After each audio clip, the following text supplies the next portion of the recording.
అందరికీ నమస్తే అండి. తెలంగాణ రాజకీయాలు దాదాపుగా ఒక కొలిక్కొచ్చాయి. ఆల్మోస్ట్ వేడి మొదలైంది. ఎందుకంటే అక్కడ కాంగ్రెస్ పార్టీ అధికారంలోకి వచ్చి 2.5 ఏళ్ళు అవుతుంది. అంటే సగం పీరియడ్ అయిపోయింది. ఇంకో 2.5 ఏళ్ళు ఉంది. సో ఈ నెక్స్ట్ రాబోయే 2.5 ఏళ్ళు కూడా రకరకాల రాజకీయ వాదాలు, వివాదాలు, ఈ రాజకీయ ప్రకటనలు అంటే చాలా జరుగుతాయి. అన్ని పొలిటికల్ యాక్షన్స్ అన్నీ కూడా ఆన్ రోడ్ ఉంటాయన్నమాట. ఆన్ ట్రాక్, ఆన్ రోడ్ ఉంటాయి. నాకు తెలిసి ఇంకొక 4-5 నెలల్లో కేటీఆర్ గారి పాదయాత్ర మొదలవుద్ది. అండ్ ఆ పాదయాత్ర కంటే ముందే కవిత గారు ఎలాగ ప్రకటన చేశారు కాబట్టి, పార్టీ ప్రకటించారు కాబట్టి, ఆమె కూడా విస్తృతంగా జనంలోకి వెళ్ళడానికి ఆమె కూడా ఒక భారీ పాదయాత్రకు ప్లాన్ చేస్తున్నారంట.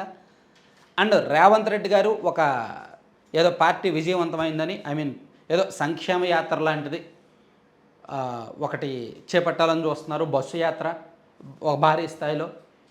అండ్ బీజేపీ కూడా కొంచెం మాసివ్గా జనంలోకి వెళ్ళాలని చూస్తుంది. ఇలా వాళ్ళ ప్రణాళికలు వాళ్ళకు ఉన్నాయి. అయితే ఇక్కడ తెలంగాణలో ప్రస్తుతం క్లిష్టమైన పరిస్థితుల్లో, ఇబ్బందికర పరిస్థితుల్లో ఉన్నది మాత్రం బీఆర్ఎస్ పార్టీ. ఎందుకంటే తెలంగాణ సాధించుకున్న తర్వాత 10 ఏళ్ళు అధికారంలో ఉన్న తర్వాత అధికారం కోల్పోవడం సాధారణమే. రాజకీయ పార్టీలకు అధికారం రావడం పోవడం సాధారణమే. కానీ బీఆర్ఎస్ పార్టీ అధికారంతో పాటు పునాదులు కూడా కోల్పోయింది. సరే 39 సీట్లు వచ్చాయి, పర్వాలేదు, ప్రతిపక్ష హోదా ఉంది అనుకునేలోగా అక్కడికి 6 నెలల తర్వాత జరిగిన లోక్సభ ఎన్నికల్లో 0 సీట్లు, ఒక్క ఎంపీ స్థానం కూడా గెలుచుకోవాలి. ఈజీగా 4-5 గెలవాల్సిందే, కానీ ఒక్కటి కూడా గెలవాలి. అదో పెద్ద షాక్. ఆ తర్వాత జరిగిన 3 అసెంబ్లీ స్థానాలకు జరిగిన ఉప ఎన్నికల్లో ఒక్కటి గెలవలేదు. సిట్టింగ్ స్థానాలు నిలబెట్టుకోలేకపోయింది. అది మరో షాక్. కవిత గారు పార్టీ నుంచి బయటకు వెళ్ళడం, కేసీఆర్ గారు అప్పుడప్పుడు అతిథి పాలిటిక్స్ చేస్తుండడం, కేటీఆర్ గారి మీద విపరీతమైన ఆరోపణలు రావడం, హరీష్ రావు గారు ఏదో బ్యాక్ అండ్ అంత యాక్టివ్గా లేకపోవడం, అప్పుడప్పుడు వస్తుండడం, ఇవన్నీ కూడా ఇబ్బందికర పరిస్థితులుగా మారాయి. సో ఇప్పుడు ఇదంతా ఒక ఎత్తు అయితే, కవిత గారు పార్టీ పెట్టి ఆ పార్టీ పేరును కూడా టీఆర్ఎస్ పార్టీగానే పెట్టుకొని ఆ సెంటిమెంట్స్, ఆ ఎమోషన్స్ని తన క్యాచ్ చేయడం ద్వారా టీఆర్ఎస్ పార్టీకే ఆమె బొక్క పెట్టబోతున్నారు. టీఆర్ఎస్ పార్టీ నుంచి పేరు ఎలాగైతే తను ఓన్ చేసుకోవడానికి ప్రయత్నిస్తున్నారో, అందులో ఉన్న బలమైన నాయకత్వాన్ని, బలమైన వ్యవస్థని, బలమైన క్యాడర్ని కూడా తన వైపు తిప్పుకునే ప్రయత్నం చేస్తున్నారనేది వాస్తవం. దానికి సంబంధించి బ్యాక్ అండ్ ప్లాన్ సిద్ధం చేశారనేది కూడా వాస్తవం. సో నిజానికి కవిత గారు పార్టీ పెట్టడానికి ముందే ప్రశాంత్ కిషోర్ గారిని కలిసినట్టు, ఆయన దగ్గర ఒక వ్యూహరచన తీసుకున్నట్టుగా చెప్తున్నారు. అయితే ప్రశాంత్ కిషోర్ ఏమీ ఇప్పుడు యాక్టివ్గా ఏ పార్టీకి పని చేయడం లేదు. కానీ ఆయన ఏంటంటే అపాయింట్మెంట్లు ఇస్తారు. ఎవరైనా లీడర్స్, పొలిటీషియన్స్ కావచ్చు, పార్టీ అధినేతలు కావచ్చు, ప్రశాంత్ కిషోర్ గారిని కలవచ్చు.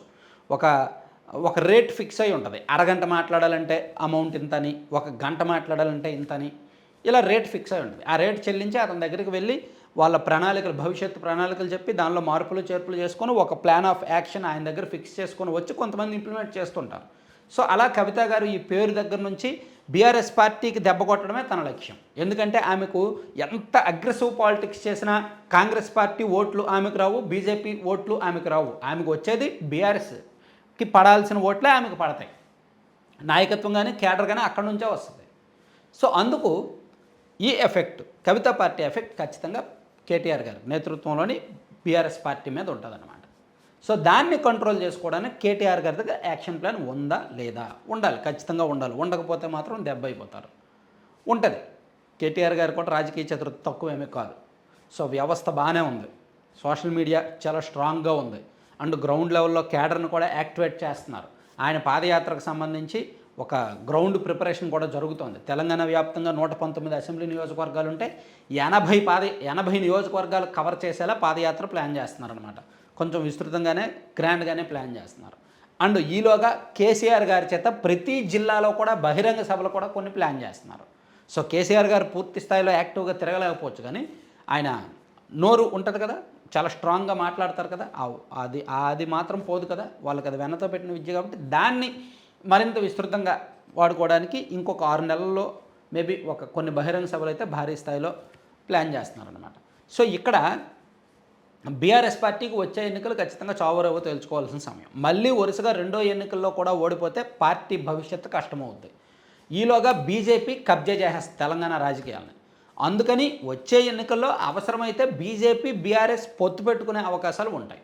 అదేంటి, ఆంధ్రప్రదేశ్లోనేమో బీజేపీ టీడీపీతో, జనసేనతో పొత్తులో ఉంది, తెలంగాణ వచ్చేసరికి బీఆర్ఎస్తో ఎలా పొత్తులో ఉంటుంది అని చాలామందికి డౌట్లు రావచ్చు. ఆ డౌట్లే అవసరం లేదు. రాష్ట్రానికి ఒక రాజకీయం ఉంటుంది. ఖచ్చితంగా. ఇప్పుడు కేరళ చూడండి, దేశం మొత్తం వామపక్షాలు అండ్ కాంగ్రెస్ కలిపి ఇండియా కూటమిగా ఉన్నాయి. కానీ కేరళకి వెళ్ళేసరికి వామపక్షాలు versus Congress, UDF versus LDF, అంతే కదా. సో అలా రాష్ట్రానికి ఒక రాజకీయం ఉంటుంది. అలా బీజేపీ అక్కడ బీఆర్ఎస్ అవసరం, వాళ్ళకి రాజకీయం చేయాలన్నా అధికారంలోకి రావాలన్నా, అండ్ బీఆర్ఎస్కి వ్యవస్థల సపోర్ట్ రాజకీయం చేయాలంటే బీజేపీ అవసరం. కాబట్టి ఆ రెండు పార్టీలు అక్కడ పొత్తు పెట్టుకున్న ఆశ్చర్యపోకల్లా జరుగుతున్నాయి, ఆ ప్రయత్నాలు కూడా జరుగుతున్నాయి. ఆ చర్చలు ఇంక మొదలయ్యలేదో తెలియదు కానీ బీజేపీ వ్యూహరచన అయితే అదే. బీజేపీ ఎందుకు అంత అగ్రెసివ్గా వెళ్ళట్లేదు చెప్పండి. ఇదే బీజేపీ గతంలో 5 ఏళ్ల కిందట, అంటే 2023 ఎన్నికలకు ముందు 2021, 20 ఆ టైంలో ఆయన బండి సంజయ్ గారు రథయాత్ర చేశారు, విపరీతమైన మాసుగా చాలా ప్రోగ్రామ్స్ చేశారు, చాలా దూకుడుగా వెళ్ళారు. కానీ ఇప్పుడు ఎందుకు బీజేపీ దూకుడు అంతగా లేదు తెలంగాణలో? ఎలాగో పొత్తు పెట్టుకుంటాం కదా, సో మేము పూర్తి స్థాయిలో యాక్టివ్గా పనిచేయకపోయినా పర్లేదు, సో మా ఓట్ బ్యాంక్ ఒక 10 to 15% ఉంటే బీఆర్ఎస్ పార్టీ ఓట్ బ్యాంక్ ఒక 30% ఉంటే రెండు కలిస్తే మేము గవర్నమెంట్ ఫామ్ చేయడానికి, మా అభ్యర్థులను గెలిపించుకోవడానికి సరిపోద్ది కదా అనే ధీమాలో వాళ్ళు ఉన్నారు. సో ఇక్కడ బీఆర్ఎస్ పార్టీకే కత్తి మీద సాము అన్నమాట. మెయిన్ పార్టీ బీఆర్ఎస్ కాబట్టి ఆ ప్రయత్నాలు, ఆ చర్చలు, ఆ ప్రణాళికలు బీఆర్ఎస్ సిద్ధం చేస్తుంది. ఈలోగా కవితా పార్టీ కూడా మ్యాక్సిమం బీఆర్ఎస్ పార్టీని చీల్చి దెబ్బ కొట్టి అవసరమైతే చివరిలో కాంగ్రెస్కి సపోర్ట్గానో లేదంటే కాంగ్రెస్తో కలిసి ఎలాగో వీళ్ళ ప్లాన్స్ అయితే ఉన్నాయి. అవి భవిష్యత్తు అప్పుడే చెప్పలేం. కానీ ఎటొచ్చి బీఆర్ఎస్ పార్టీకి రాబోయే 2 సంవత్సరాలు చాలా కీలకం. Thank you.